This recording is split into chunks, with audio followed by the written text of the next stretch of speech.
This is an Opus 88 demonstrator pen into which I have installed a 14 karat gold Jowo Nib that has been customized for flex by a Spanish company called FP Nibs. Let's take a look at it. I'm going to first talk about the pen, which I really like, and then I will talk about the nib, which I really like. This Omar demonstrator is a rather unusual pen in that it's an eyedropper. Now, the advantage of eyedroppers is that they have absolutely huge ink capacity because there's nothing taking up space, no filling mechanism like a piston or a vacuum mechanism filling up the ink reservoir. So this pen has an absolutely tremendous whopping ink capacity. The disadvantage of these types of pens is that they have a tendency to burp and to leak.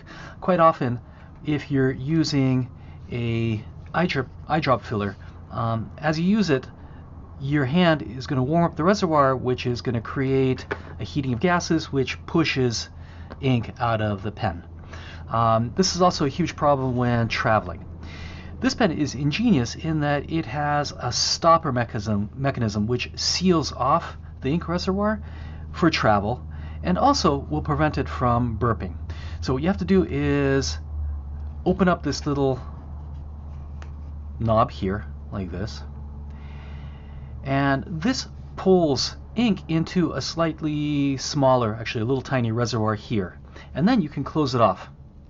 This will give you several hours of ink to draw with, and then if you need a little bit more, you can open up the gasket here, open up the knob, and then keep filling the ink little by little.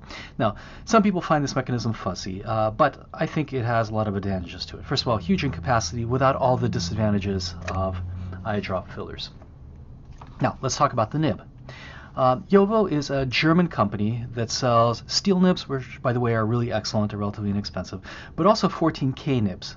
I've never tried the 14K without the customization, but this Semi-flex customization made by FP Nibs, a Spanish company, is really excellent. First of all, this is Semi-flex. They offer a full flex customization, which supposedly is even more flexible. However, this pen is so flexible, I can't imagine what the full flex could possibly be. This pen is about as flexible as any of my vintage flex pens. The only issue is that this still retains the same plastic feed as the other Jowo nibs, which doesn't quite provide all the adequate flow. Now, you can buy extra ebonite feeds from other companies to increase the flow, but you know what? This has good enough flow for just about everything. Occasionally it railroads. You can see this railroading here. But by the way, if I keep this knob open, it actually increases the flow of the ink, gives you a slightly wetter experience, and you see, actually no railroading at all. This nib has some really special qualities to it. First of all, you're able to work with it very light. So it's not a gusher. It doesn't gush ink the way a lot of the vintage pens do. It's actually relatively dry. And then I can increase the pressure, and this gives me really tremendous, beautiful line variation. Again, this is about as flexible as any of my Waterman pens, any of my vintage pens. It's very flexible, it's very sensitive, which makes it perhaps a little bit difficult to use for the beginner. But with practice, you can go from very fine lines all the way to really thick, expressive, thick lines. Now, this pen is a little bit finicky in terms of the kind of paper you use, the kind of ink you use. I had this inked up with Noodler's Black and was running into problems. It was skipping a little bit, it was drying up, I had some problems with starts, and Pablo at FP Nibs recommended that I flush the pen out and switch to a different ink. And after I did that, now this ink works absolutely beautifully in this pen. So this is highly recommended. This is a little bit of a holy grail item in that the demonstrator, this Omar demonstrator, is about $100, and then the nib itself is probably another 100 something. So it's an expensive pen, but to get an equivalent pen of this quality is just impossible. I think. I can't think of a single other pen on the market that reproduces this kind of flex. Not even my absolutely beautiful Pilot 743 with a FA. Now this is an incredible pen, but this is something else entirely. About as close as I can get to vintage flex without actually using a vintage pen. So I really love the pen body. It's thick, but you can see that the section is narrow, and because this pen doesn't have any metal parts, it's still relatively light. Now it doesn't post, but the pen is absolutely long enough to write comfortably. So let's take this pen out for a test drive. Let's see what it looks like in practice. One of my favorite pens now. It really works beautifully.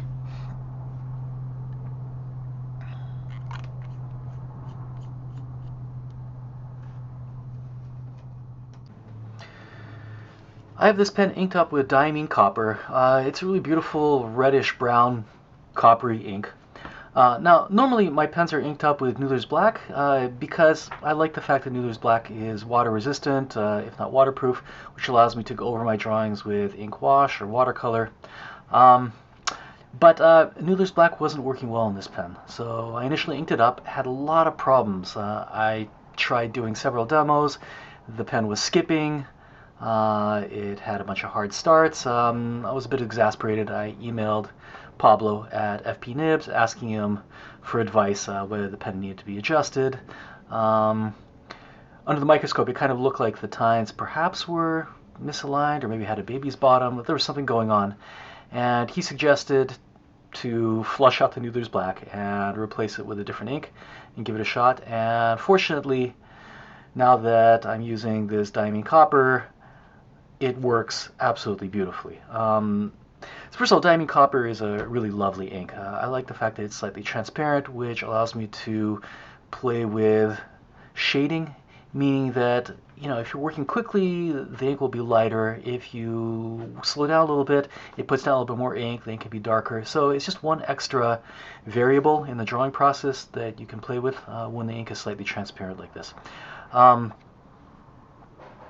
What else? So let's talk about the pen itself.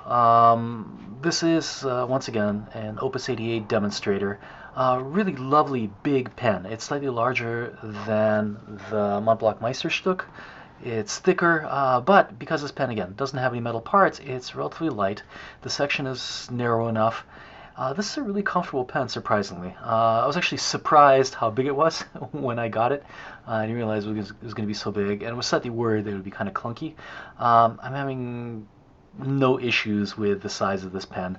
It doesn't post. It doesn't need to post. That would make the pen ridiculously huge and long. I mean, this is kind of a side issue, but aesthetically this pen is really beautiful. I've always been attracted to demonstrators for their looks, but also for their practicality. The fact that you know exactly what kind of ink is inside your pen, how much ink you have. The demonstrator aspect in this pen is really lovely. The fact that it plays with full transparency and smoky area, so it's got a little bit of contrast to it. It's really lovely.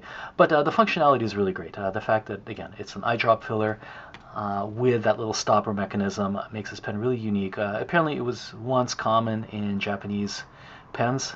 Not so much today. In fact, as far as I know, this is the only line of pens that have this eyedropper with a stopper mechanism feature. The mechanism, besides preventing burping and allowing you to take the pen on an airplane,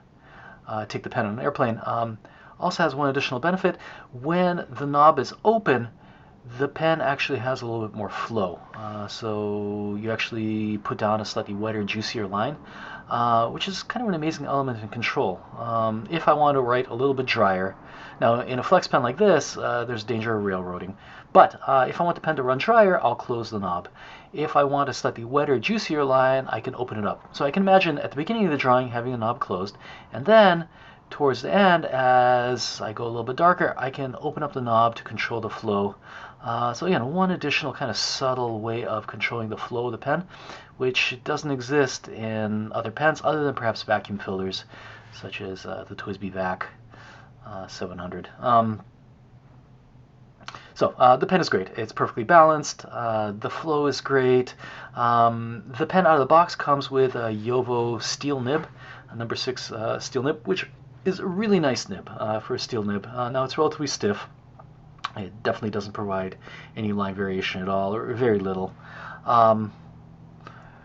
But gosh, this gold nib is really exceptional.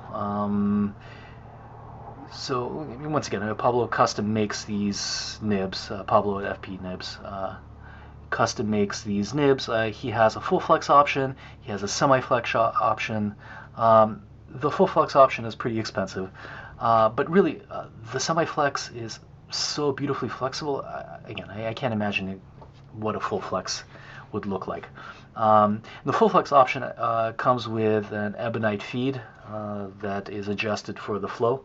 I'm sure it's wonderful. I can't afford it, and I'm not sure I ever will. But gosh, this semi-flex is absolutely wonderful. It's bouncy. It really feels like a vintage flex pen. It's not squishy, and under normal conditions, it writes perfectly well. So I don't really have to worry about flexing the pen with just a little bit of pressure, which can be an issue. Quite often with the vintage pens, you have to be really, really careful to be able to control them. It takes a really practiced hand. Not this one. This one I think might be usable by a beginner right away. Okay, so there's my quick review of the Opus 88 demonstrator with number 6 14K Jowo nib with a semi-flex customization by FP Nibs. I really can't sing the praises of this pen and the nib highly enough. Really, really highly recommended.